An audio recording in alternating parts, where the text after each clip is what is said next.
ಸುದರ್ಶನ್ ಮತ್ತು ಸುನೀತಾ ದಂಪತಿಗಳು ಆದರ್ಶ ದಂಪತಿಗಳಂತಿದ್ದರು. ಎಲ್ಲರೂ ಇದ್ದರೆ ಅವರಿಂತಿರಬೇಕು ಎಂಬ ಮಾತನಾಡುವಷ್ಟು ಅನ್ಯೋನ್ಯತೆ ಸಹಬಾಳ್ವೆ ಅವರಲ್ಲಿ ಇತ್ತು. ಸುನೀತಾ ಅಪ್ಪಟ ಗೃಹಿಣಿಯಾಗಿದ್ದು, ಸುದರ್ಶನ್ ಒಬ್ಬ ಬಿಸ್ನೆಸ್ ಮ್ಯಾನ್. ಮನೆಯ ಕೆಲಸಗಳನ್ನು ಅಚ್ಚುಕಟ್ಟಾಗಿ ನಿಭಾಯಿಸಿಕೊಂಡು ಒಬ್ಬಳೇ ಮಗಳಾದ ಮಹಿತಾಳನ್ನು ಪ್ರೀತಿಯಿಂದ ಬೆಳೆಸುತ್ತಿದ್ದಳು. ಗಂಡನಿಗೆ ಸದಾ ತಮಗಾಗಿ ಕೊಂಚ ಸಮಯ ಕೊಡುವಂತೆ ಕೋರುತ್ತಿದ್ದಳು. ಹೊಸದಾಗಿ ಆರಂಭಿಸಿದ ಬಿಸ್ನೆಸ್ ಆದ ಕಾರಣ ಹೆಚ್ಚಿನ ಸಮಯ ಅಲ್ಲಿಯೇ ಕಳೆಯುತ್ತಿದ್ದ. ಮಹಿತಾಳ 6ನೇ ವರ್ಷದ ಹುಟ್ಟುಹಬ್ಬ ಸಡಗರದಿಂದ ನೆರವೇರಿತು. ಸಂತೋಷದಿಂದ ಬಾಳುತ್ತಿದ್ದ ಕುಟುಂಬಕ್ಕೆ ಆಘಾತವೊಂದು ಕಾದಿತ್ತು. ಸುನೀತಾಗೆ ಸಹಿಸಲಾಗದ ಹೊಟ್ಟೆನೋವು ಕಾಣಿಸಿತು.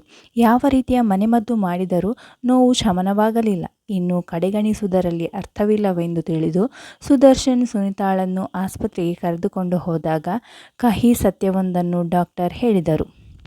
ಸುನೀತಾ ಕ್ಯಾನ್ಸರ್ನಿಂದ ಬಳಲುತ್ತಿದ್ದಾಳೆ ಎಂಬ ವಿಚಾರವನ್ನು ಸುದರ್ಶನ್ಗೆ ಅರಗಿಸಿಕೊಳ್ಳಲಾಗುತ್ತಿರಲಿಲ್ಲ. ಪ್ರಾರಂಭಿಕ ಹಂತದ ಟ್ರೀಟ್ಮೆಂಟ್ ನೀಡಬಹುದು, ಒಂದಷ್ಟು ವರ್ಷ ಕಾಯಿಲೆಯನ್ನು ದೂಡಬಹುದು ಎಂಬ ಸಲಹೆ ಮೇರೆಗೆ ಆಪರೇಷನ್ ಮಾಡಿಸಲಾಯಿತು. ಧೈರ್ಯದಿಂದ ಬಂದಿದ್ದನ್ನು ಎದುರಿಸಬೇಕು ಎಂದು ಗಟ್ಟಿ ನಿರ್ಧಾರ ಮಾಡಿಕೊಂಡಿದ್ದ ಸುನೀತಾಗೆ ಮಗಳನ್ನು ನೆನೆದಾಗಲೆಲ್ಲ ಕರುಳು ಹಿಂಡುವಂತಾಗುತ್ತಿತ್ತು. ಮಹಿತಾ ತುಂಬ ಚೂಟಿ. ಹೇಳಿದ್ದನ್ನು ಅರ್ಥ ಮಾಡಿಕೊಳ್ಳುವ ಸ್ವಭಾವದವಳು ಆಗಿದ್ದಳು. ಅಮ್ಮ, ಯಾಕೆ ಮಲಗಿದ್ದೀರಿ? ಅಮ್ಮನಿಗೆ ಏನಾಗಿದೆ ಎಂದು ಕೇಳುವಾಗಲೆಲ್ಲ ಏನೆಂದು ಉತ್ತರಿಸುವುದು ಎಂದು ತೋಚದೆ, ಆದಷ್ಟು ಬೇಗ ಹುಷಾರಾಗುತ್ತೇನೆ, ನೀನು ಅಪ್ಪನಿಗೆ ತೊಂದರೆ ಕೊಡಬಾರದು ಎಂದು ಸಮಾಧಾನ ಮಾಡುತ್ತಿದ್ದಳು. ಬದುಕುಳಿದ ಅಷ್ಟು ದಿವಸ ಮಗಳನ್ನು ಯಾರ ಅವಲಂಬನೆಯೂ ಇಲ್ಲದೆ ಸ್ವತಂತ್ರವಾಗಿ ತನ್ನ ಕೆಲಸವನ್ನು ಮಾಡಿಕೊಳ್ಳಲು ತರಬೇತಿಯನ್ನು ನೀಡುತ್ತಾ ಬೆಳೆಸುತ್ತಿದ್ದಳು. ಮಹಿತಾಳ 13ನೇ ವರ್ಷದ ಹುಟ್ಟಿದ ಹಬ್ಬಕ್ಕೆ ಸುನೀತಾ ಬದುಕಿರಲಿಲ್ಲ. ಎಷ್ಟೇ ಪ್ರಯತ್ನಪಟ್ಟರೂ ಬದುಕಿಸಿಕೊಳ್ಳಲಾಗಲಿಲ್ಲ. ಸುನೀತಾ ಇಲ್ಲದ ಮನೆ ಸ್ಮಶಾನದಂತಿತ್ತು. ತಂದೆ ಮಗಳಿಬ್ಬರಿಗೂ ಅವಳಿಲ್ಲ ಎನ್ನುವ ಸತ್ಯವನ್ನು ಅರಗಿಸಿಕೊಳ್ಳಲು ಬಹಳ ಸಮಯ ಬೇಕಾಯಿತು. ಮಹಿತಾ ನಿತ್ಯ ಸ್ಕೂಲಿಗೆ ಹೋಗುವಾಗ ಅಮ್ಮನ ಭಾವಚಿತ್ರಕ್ಕೆ ನಮಸ್ಕರಿಸಿ ಹೊರಡುತ್ತಿದ್ದಳು.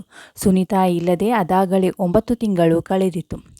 ಒಂದು ಮುಂಜಾನೆ ಮಹಿತಾ ಅಸಾಧ್ಯವಾದ ಹೊಟ್ಟೆನೋವಿನಿಂದ ಏಳಲಾಗದೆ ಕೂಗಲಾರಂಭಿಸಿದಳು. ತಾನು ಹಾಸಿ ಮಲಗಿದ್ದ ಬೆಡ್ಶೀಟ್ ಮೇಲೆ ರಕ್ತದ ಕಲೆಗಳನ್ನು ಕಂಡು ಗಾಬರಿಯಾಗಿದ್ದಳು. ಮಗಳ ಕೂಗನ್ನು ಆಲಿಸಿ ಓಡಿಬಂದು ನೋಡಿದ ಅಪ್ಪನಿಗೆ ಮಗಳ ಪರಿಸ್ಥಿತಿ ಅರ್ಥವಾಯಿತು. ಕೂಡಲೇ ತನ್ನ ಕೋಣೆಗೆ ಹೋಗಿ ಪುಟ್ಟದಾದ ಒಂದು ಬ್ಯಾಗ್ ತಂದು ಅವಳ ಕೈಗಿಟ್ಟ. ನೋವಿನಿಂದ ನರಳುತ್ತಿದ್ದ ಮಹಿತಾ, ಇದೇನಪ್ಪ, ತೆಗೆದು ನೋಡು. ಬ್ಯಾಗಿನ ಜಿಪ್ ಓಪನ್ ಮಾಡಿ ನೋಡಿದವಳಿಗೆ ಅದರಲ್ಲಿ ಸ್ಯಾನಿಟರಿ ಪ್ಯಾಡ್ ಕಾಣಿಸಿತು. ಅದರ ಜೊತೆಗೆ ಒಂದು ಪತ್ರವಿತ್ತು. ಮಹಿತಾ ಪತ್ರವನ್ನು ತೆಗೆದಳು. ಪ್ರೀತಿಯ ಮಗಳೇ, ತುಂಬ ಹೊಟ್ಟೆ ನೋವ್ತಾ ಇದೆಯಾ? ಹೆದರಬೇಡ, ಇದು ಎಲ್ಲ ಮಹಿಳೆಯರಿಗೆ ಆಗುವಂಥದ್ದು. ತಿಂಗಳಲ್ಲಿ 3 ದಿವಸ ಇದೇ ರೀತಿ ಬ್ಲೀಡಿಂಗ್ ಇರುತ್ತದೆ. ಕೆಲವರಿಗೆ 1 ವಾರದವರೆಗೂ ಇರುತ್ತದೆ. ಇದರಲ್ಲಿರುವ ಸ್ಯಾನಿಟರಿ ಪ್ಯಾಡ್ ಬಳಸಿಕೊ. ಅದನ್ನು ಹೇಗೆ ಬಳಸಬೇಕೆಂದು ಈ ಪತ್ರದ ಹಿಂಬದಿಯಲ್ಲಿ ತಿಳಿಸಿದ್ದೇನೆ. ಹೊಟ್ಟೆ ನೋವು ಜಾಸ್ತಿ ಅನಿಸಿದರೆ 1 ಲೋಟ ನೀರಿಗೆ ಜೀರಿಗೆಯನ್ನು ಹಾಕಿ ಚೆನ್ನಾಗಿ ಕುದಿಸಿ ಬೆಲ್ಲದೊಂದಿಗೆ ಸೇರಿಸಿಕೊಂಡು ಕುಡಿ. ನೋವು ಕಡಿಮೆಯಾಗುತ್ತದೆ. ಒಂದೇ ಪ್ಯಾಡ್ ಇಡೀ ದಿನ ಬಳಸಬೇಡ. ದಿನಕ್ಕೆ 3 ರಿಂದ 4 ಬಾರಿ ಪ್ಯಾಡನ್ನು ಚೇಂಜ್ ಮಾಡುತ್ತಿರು. ಇಲ್ಲವಾದರೆ ಇನ್ಫೆಕ್ಷನ್ ಆಗುತ್ತದೆ. ನಾನು ಸದಾ ನಿನ್ನೊಂದಿಗಿರುತ್ತೇನೆ, ಚಿಂತಿಸಬೇಡ. ಏನೇ ಇದ್ದರೂ ಅಪ್ಪನನ್ನು ಕೇಳು, ಭಯಪಡಬೇಡ. ಇಂತಿ ನಿನ್ನ ಅಮ್ಮ. ಪತ್ರ ಓದಿದವಳಿಗೆ ಕಣ್ಣೀರು ತಡೆಯಲಾಗಲಿಲ್ಲ. ಅಮ್ಮನ ಫೋಟೋ ತಬ್ಬಿಕೊಂಡು ಲವ್ ಯು ಅಮ್ಮ, ಮಿಸ್ ಯು ಅಮ್ಮ ಎನ್ನುತ್ತಾ ಮುತ್ತೊಂದನ್ನಿಟ್ಟು ಬಾತ್ರೂಮ್ ಕಡೆ ನಡೆದಳು. ದಿನಗಳು ಉರುಳಿದವು. ಹೆಂಡತಿಗೆ ಕೊಟ್ಟ ಮಾತಿನಂತೆ ಸುದರ್ಶನ್ ತನ್ನ ಕೆಲಸದ ಭಾರವನ್ನು ಕೊಂಚ ಇಳಿಸಿಕೊಂಡು ಮಗಳಿಗಾಗಿ ಸಮಯವನ್ನು ಮೀಸಲಿಡುತ್ತಿದ್ದ. ಮಹಿತಾ PUC ಮೆಟ್ಟಲೇರಿ ಅದಾಗಲೇ 1 ವರ್ಷ ಕಳೆದಿತ್ತು. ದ್ವಿತೀಯ PU ವಾರ್ಷಿಕ ಪರೀಕ್ಷೆ ಸಮೀಪಿಸುತ್ತಿರುವಾಗ ಹೆದರಿಕೆಯಿಂದ ಕುಳಿತಿದ್ದ ಮಗಳನ್ನು ನೋಡಿ ಮಡದಿ ಬರೆದ ಇನ್ನೊಂದು ಪತ್ರದ ಜೊತೆ ಕಟ್ಟಿದ ಪೆನ್ನು ತಂದು ಮಗಳ ಕೈಗಿಟ್ಟ. ಪ್ರೀತಿಯ ಮಗಳೇ, ಪರೀಕ್ಷೆ ಎಂಬುದು ಅಂತಿಮವಲ್ಲ, ಅದು ಆರಂಭ.